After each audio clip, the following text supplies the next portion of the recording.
Hello दोस्तों, स्वागत है आपका आज की इस कहानी में। मेरा नाम महिमा है और मेरी अभी उम्र 22 साल है।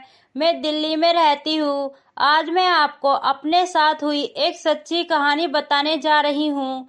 मेरी हाइट 6 फीट 1 इंच है। मैं दिखने में बहुत ही सुंदर थी। मेरे घर में हम 6 लोग ही रहते थे। मेरे घर में मेरे मौसा जी और मौसी हमारे साथ में ही रहते थे। मौसा जी की उम्र उस वक्त 29 साल की होगी। मैं 20 साल की थी। मौसा जी दिखने में बहुत सीधे लगते थे, लेकिन उनकी असलियत एक दिन मेरे ही सामने खुली। दोस्तों, मैं उस समय जवानी की दहलीज पर थी। रोज मेरे मौसा जी मुझे बहुत घूर घूर कर देख रहे थे। मैं उस वक्त एमए फर्स्ट ईयर की पढ़ाई कर रही थी। मैं कॉलेज की सबसे खूबसूरत लड़की थी। इस बात पर मुझे कॉलेज में अवार्ड भी मिला था। तब से मुझे लड़के बहुत फ्रेंड रिक्वेस्ट भेज रहे थे और बात करने का प्रयास करते थे। मुझे दिन में लगभग लगभग 3-4 प्रपोजल तो ऐसे ही आ जाते थे। तभी मैं सबको इनकार करती थी और इंस्टा आईडी पर बहुत बहुत एसएमएस भेजने लगे थे और बहुत प्रपोजल भी आते थे। फिर एक मेरी फ्रेंड रिया ने पूछा, तुम किसी को हाय क्यों नहीं बोल देती? इतने प्रपोजल आते हैं और मुझे देखो कोई लाइक नहीं करता है, एक प्रपोजल नहीं आता है। तभी मुझे रिया की बात सुनकर लगा कि रिया सही बोल रही है। उधर घर में मेरे मौसा रोज मुझे गलत नजर से ही देखते थे। तो एक दिन मैं सुबह सुबह जल्दी कॉलेज आई। कॉलेज को खुलने को और 1 घंटा टाइम था। मैं जल्द पहुंच गई थी तो मैं कैंटीन में बैठकर ऐसे ही रील्स देख रही थी। वहां पर एक हैंडसम लड़का आया। उसने 2 प्लेट नाश्ता ऑर्डर किया। दिखने में काफी खूबसूरत था। उसकी पर्सनालिटी बहुत ज्यादा अच्छी थी। कोई भी लड़की उसको एक बार देखने के बाद उसके प्यार में पड़ने वाली थी। मैं थोड़ा सोच में पड़ गई। वह अकेला है पर उसने 2 प्लेट नाश्ता ऑर्डर किया है। मुझे लगा कोई आ रहा होगा। ऐसा बिल्कुल भी नहीं था। दोस्तों, कहानी इंटरेस्टिंग लग रही हो तो दोस्तों को शेयर करें। जैसे ही उसका ऑर्डर आया, वह मुझे देखकर हंस दिया और मुझे नाश्ता करने बुलाया। मैंने भी सोचा यही सही टाइम है बात करने का, तो मैं उसके टेबल पर चली गई। उसने मेरा नाम पूछा, उसके बाद कौन सी क्लास में है पूछा। मैंने सब बताया। मैंने भी पूछा तुम्हारा नाम।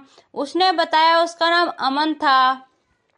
फिर उसने मुझे नाश्ता करने को बोला। हम दोनों ने बातें करते हुए नाश्ता किया। तभी उसने बोला, तुमसे बातें करके बहुत अच्छा लगा, तुम अपना नंबर दे सकती हो? मैंने कहा, हाँ बिल्कुल। मैंने भी उसको कहा, तुम बहुत खूबसूरत हो। यह बात सुनकर हंस दिया। फिर डायरेक्ट उसने बोला, मैं तुमसे प्यार करने लगा हूँ। मैं भी कहा, आई लव यू अमन। उसने मुझे गले लगा लिया। फिर हम दोनों बाहर घूमने गए। उसने मुझे उसके बारे में सब बताया। मैंने भी उसको बताया। एक दिन उसको मैंने घर पर बुलाया। वह राजी हो गया। अगले दिन अमन घर पर आया। मम्मी को बताया, यह अमन है, मेरी क्लास का लड़का, मेरा बेस्ट फ्रेंड है। मम्मी ने उसके साथ बातें की। फिर उधर से मौसा जी आए। अमन को देखकर चौंक ही गए और पूछा, कौन लड़का है? मैंने बताया, मेरा फ्रेंड है। वह मुझे देखकर गुस्सा करने लगे और वहां से चले गए, क्योंकि मौसा को बिल्कुल भी पसंद नहीं था कोई मेरी लाइफ में आ जाए। मौसा मुझको प्यार करते थे। बाद में मम्मी ने खाना खिलाया। अमन खाना खाकर चला गया। मम्मी को अमन के साथ बात करके अच्छा लगा। मम्मी भी तारीफ कर रही थी। जब रात को मैं अपने कमरे में सोने जा रही थी, तभी मौसा जी मेरे कमरे में मेरा इंतजार कर रहे थे। मैंने जैसे ही दरवाजा ओपन किया, मैं मौसा जी को देखकर पूरी तरह शॉक हो गई। आज तक मौसा जी ऐसे मेरे कमरे में बिना पूछे आते नहीं थे। मैं उनको देखकर थोड़ी डर भी गई थी। फिर मौसा जी ने मुझे दरवाजा बंद करने को कहा और पूछा, क्या रिलेशन है तुम्हारा उस लड़के के साथ? मैं पूरी तरह डर गई थी। सिर्फ अमन मेरा फ्रेंड है, जैसा आप सोच रहे हो वैसा कुछ भी नहीं है।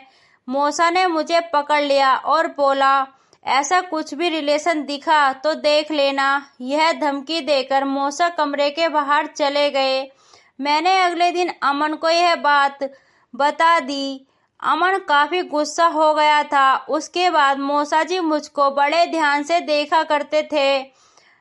मैं कहाँ जाती, कहाँ कितने बजे जाती, कितने बजे आती, मुझ पर बहुत नज़र रखने लगे थे। एक बार मैं कॉलेज में वापस आई। मैंने शर्ट के नीचे कुछ भी नहीं पहनी थी। मैंने मौसा जी को मेरे को घूरते हुए देखा। पता नहीं मुझे क्या हुआ।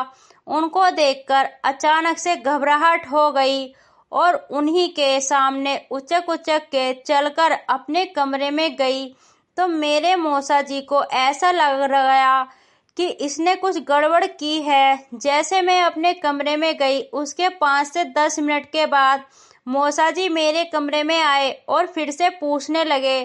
फिर मैंने देखा कि मौसा जी आज बहुत गुस्से में थे। मैंने उनसे पूछा कि मौसा जी क्या हुआ। मैं समझ गई कि मौसा जी मेरे दीवाने हो चुके हैं, इसलिए मुझ पर थोड़ी थोड़ी बात पर शक कर रहे थे। फिर मेरा मौसा जी के सामने इस तरह का सिलसिला शुरू हो गया। मुझे जब भी मौका मिलता मौसा जी के सामने कुछ न कुछ नाटक करने लगी। उनको ऐसा लगे कि इसने कुछ गड़बड़ की है। मौसा जी के साथ ऐसे ही मेरा मजाक का सिलसिला चलता रहा, लेकिन बेचारे कुछ कर नहीं पाते। एक दिन मैंने डिसाइड किया कि इसे दूसरे लेवल तक पहुंचाने की स्टेज आ गई है। एक दिन मौसा जी और मैं टीवी रूम में अकेले ही थे और मैं सोफे पर लेटी हुई थी और मैंने रजाई ओढ़ रखी थी। मौसा जी भी उसी सोफे पर मेरे पैरों के पास बैठकर टीवी देख रहे थे। फिर मैंने सोचा मौका सही है। मौसा जी का पूरा ध्यान टीवी में था।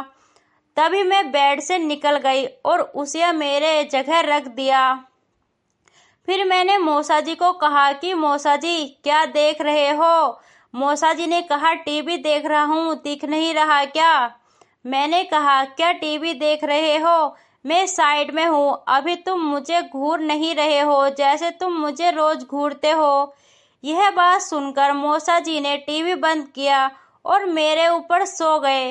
तभी उनको लगा यहाँ तो कोई नहीं है। तभी मैंने लाइट जलाई और सब मम्मी को दिखा दिया। ऐसी नीयत है मम्मी इनकी। उस दिन मौसा जी को कोई बात नहीं सुनी और मौसा को घर से निकाल दिया। दोस्तों, यह थी आज की हमारी सच्ची कहानी।